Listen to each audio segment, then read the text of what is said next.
Assalamualaikum warahmatullahi wabarakatuh.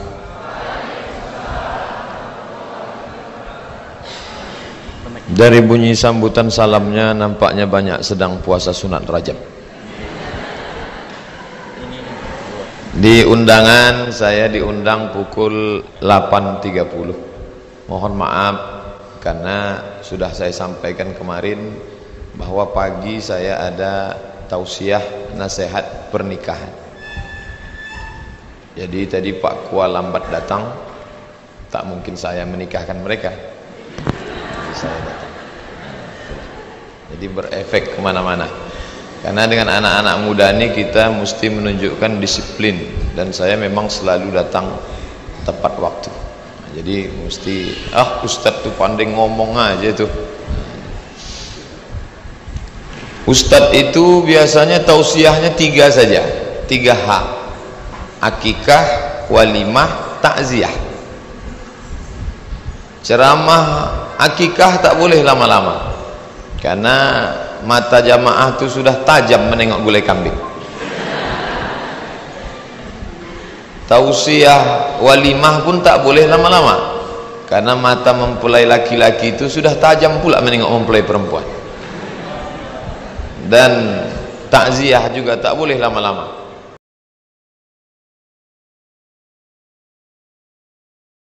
karena jenazah mesti cepat dimakamkan. Jadi ketika saya diundang oleh mahasiswa-mahasiswi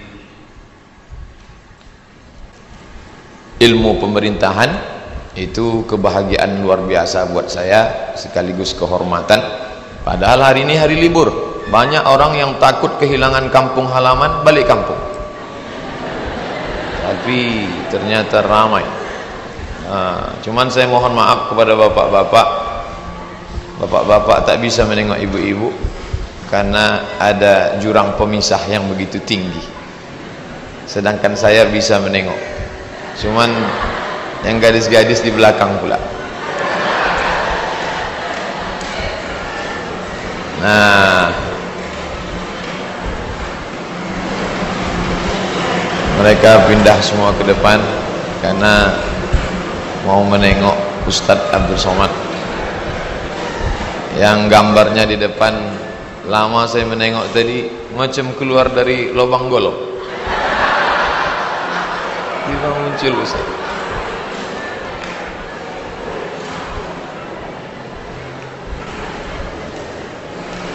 Saya sudah lama tidak ceramah di kantor dinas, kantor-kantor itu banyak yang saya ceramah di situ sekali saja, habis itu berhenti. Karena kehadiran Ustadz itu dianggap sebagai pelengkap penderitaan. Mereka sudah tertekan di kantor, ditekan atasan, kemudian di rumah ditekan istri,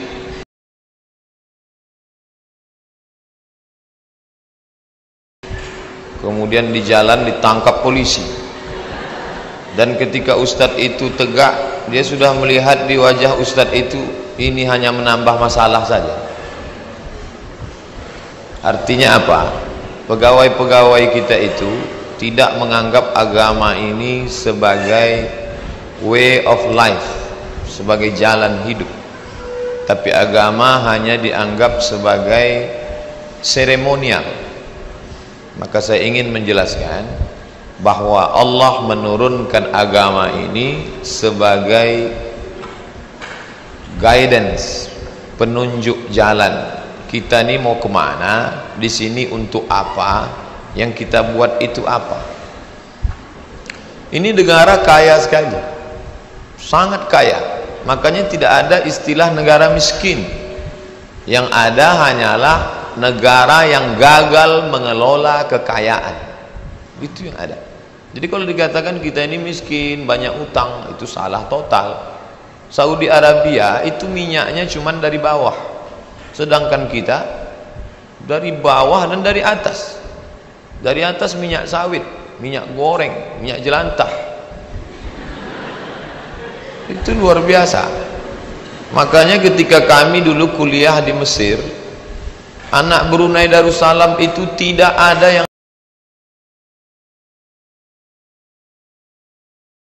naik bis. Beasiswa mereka 1 bulan $500. Kali 10.000, waktu itu 5 juta mereka dapat beasiswa sebulan. Sedangkan saya dapat beasiswa dari Al-Azhar University 1 bulan cuma 160 pound. Kali 2.000, 320.000. Disitulah untuk sewa rumah, saya tak tinggal di asrama, nyewa rumah. Disitulah untuk naik bis, disitulah untuk beli diktat, disitulah untuk beli buku. Maka kesempatan untuk pacaran tak ada. Jadi mahasiswa Brunei itu kalau mereka mau datang ke kampus naik taksi.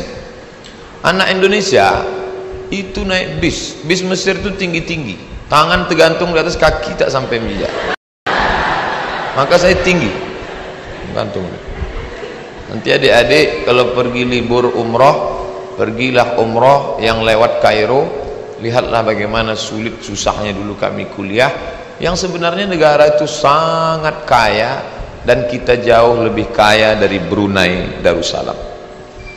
1724, 1725 itu kerajaan kita Siak Sri Indrapura.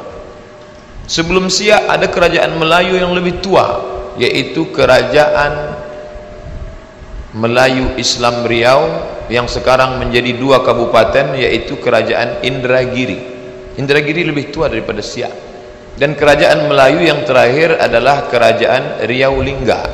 Itu kerajaan kaya-kaya luar biasa.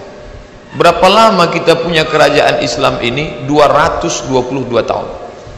Dari 1725 sampai akhirnya Sultan Syarif Qasim II menyerahkan kekuasaan kepada Presiden Soekarno di Yogyakarta 1946. Jadi kita sangat kaya sekali.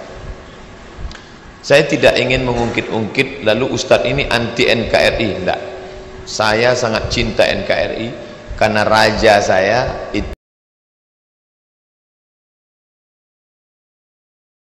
menyumbangkan 13 juta gulden untuk kemerdekaan bangsa ini. Tapi maunya bersikap adil lah. Jangan sama antara kita dengan Jawa dan Sulawesi dengan Papua.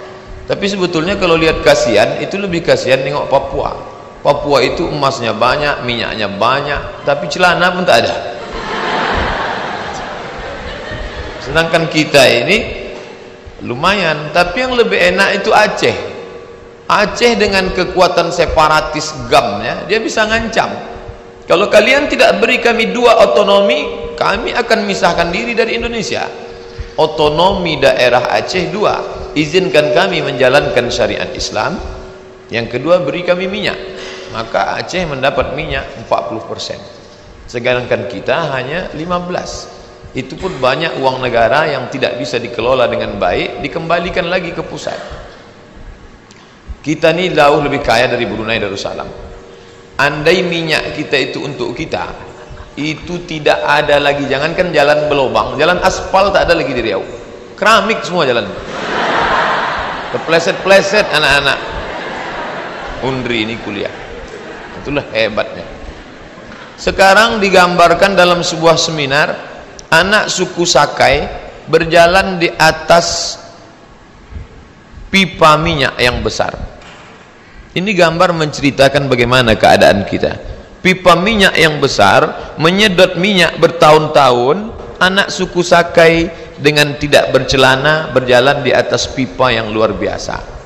Minyak itu kemana perginya? Maka ketika otonomi daerah, saya sebagai mahasiswa waktu itu amat sangat bangga. 1999 saya sampai ke Kairo 1998. 1999 datang beberapa utusan dari Riau, dialog dengan kami. Nama persatuan kami KSMR, Kelompok Studi Mahasiswa Riau. Bayangan kami, mereka akan berikan kami beasiswa, akan macam-macam. Pak, dengan otonomi daerah ini apakah kami akan berubah nasib di Kairo? Kata mereka, kalian jangan terlalu banyak berharap. Otonomi itu artinya oto di orang, mi di awak. Jadi sampai sekarang pun, walaupun ada beasiswa dari Pemprov, itu tidak seberapa. Orang Malaysia itu punya apartemen kata orang kita. rumah-rumah sarang merpati yang tinggi. Itu gedung apa? Selangor punya. Itu gedung apa? Kelantan punya. Itu gedung apa? Malaka punya. Tapi Riau hanya punya rumah kecil 2 kamar, 1 dapur, 1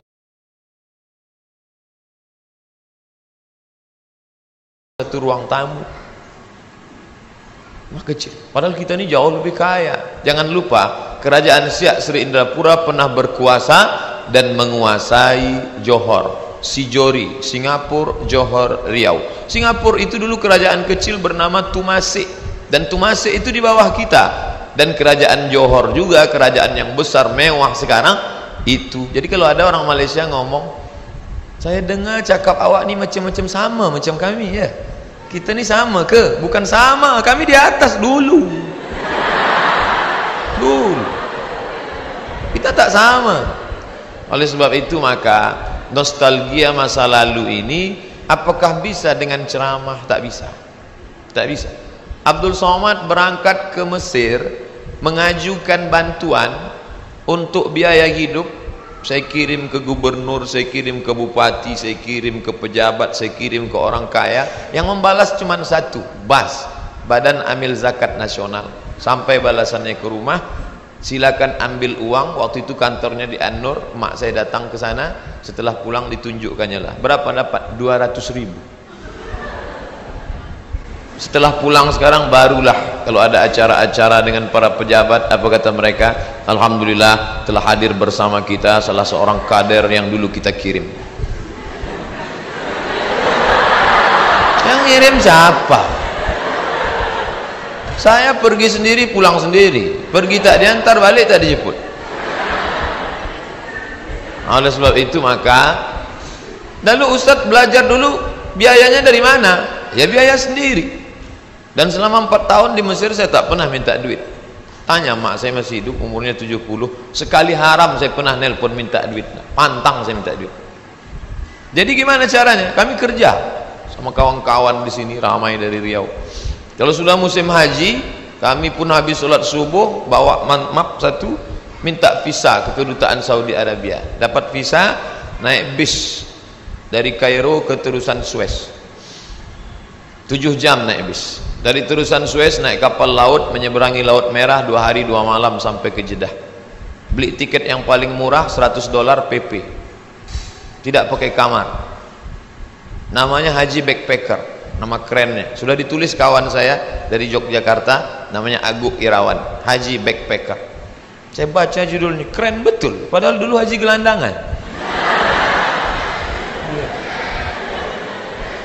Sampai di Makkah,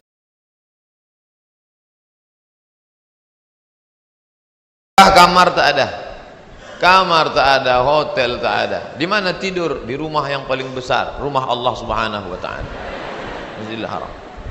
Tas tak boleh masuk karena penjaga, haji tak boleh masuk. Di mana? Tas itu digantungkan di dinding kamar mandi dan tak pernah hilang, tak ada isinya, tak ada orang. Itulah kami. Akhirnya kumpul sama kawan-kawan. Kita mahasiswa ini tak bodoh, cerdas. Buat surat, tanda tangan, petisi mahasiswa setimur tengah minta kamar. Ajukan ke Dirjen Haji, ajukan ke kantor Badan Urusan Haji di Jeddah. Kami minta kamar. Akhirnya dapat 1 kamar, 1 rumah yang tak layak untuk jamaah haji dikasih ke kami. Kami sudah layak betul itu. Akhirnya kami buatlah di pintu, selamat datang jamaah haji embarkasi terusan Suez. Dapat sekedar untuk ganti baju pakaian saja. Habis itu kerja, macam-macam kerja. Suatu ketika dapatlah, alhamdulillah kawan-kawan itu sekarang semuanya jadi orang. Ada si, tak boleh sebut nama, menjaga kode etik jurnalistik. Ada yang satu ini namanya KH, inisial KH. Itu sekarang menjadi pejabat tinggi di kantornya di depan Istiqlal. Masya Allah. Yang satu lagi menjadi ketua Basnas di salah satu kabupaten. Itu dulu sama-sama sama saya kerja, pontang-panting di negeri orang. Padahal kita kaya sekali, tapi begitu keadaan harus kita hadapi.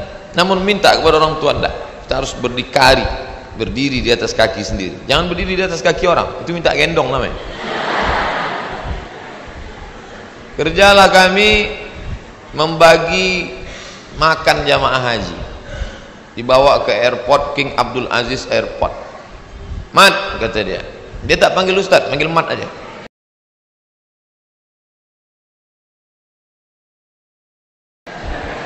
Mat, kita dapat kerja nih. Di mana? Di airport. Mantap tuh airport. Berapa lama? Sampai jamaah haji habis baru kita pulang. Satu hari berapa? 50 rial. 50 rial kali 3.150. Berapa hari? 60 hari. Kaya mendadak kita nih. Iyalah, kerjanya apa? Ngasih nasi jamaah haji. Cuman ngasih nasi aja. Iya. Ngasih nasi 150. Oke. Begitu sampai barulah kami tengok. Rupanya satu hari 10 kloter.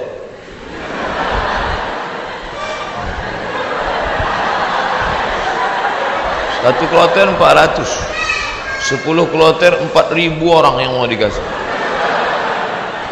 Saya ngasih nasi kotak. Tugas saya nasi kotak. Kawan saya yang satu nih, yang sekarang di Jakarta itu bagian ngasih jeruk. Asal yang jamaah haji itu nenek-nenek dikasihnya 1, yang anak gadis dikasihnya 5. Jadi setelah jam istirahat saya bilang, ente zolim, saya bilang. Ini yang kita kasih ini bukan jeruk kita, ini punya umat. Nanti di akhirat kita akan dituntut di padang mahsyar. Kok ente kasih buk itu 1, yang itu 5? Nenek itu kita kasih jeruk 1, memang tak tekunyahnya lagi gitu. Ini anak gadis ini kita kasih. Jadi kalau cerita sama ustadz itu ada saja dalilnya. Jadi saya kalah dan dia sekarang alhamdulillah setiap saya pergi haji, pergi umroh kemarin di King Abdul Aziz itu saya foto. Habis itu saya kirim ke kawan-kawan dulu, ingatkah dikau wahai kawan, 20 tahun yang lalu kita di sini. 20 tahun yang lalu kita di sini bekerja, inilah setiap melihat kemah-kemah, setiap melihat atap ini terkenang kalian. Aku masih ingat kalian dulu yang membagi jeruk, nenek-nenek 1, anak gadis 5. Dibalasnya kiki. Kemudian masalah.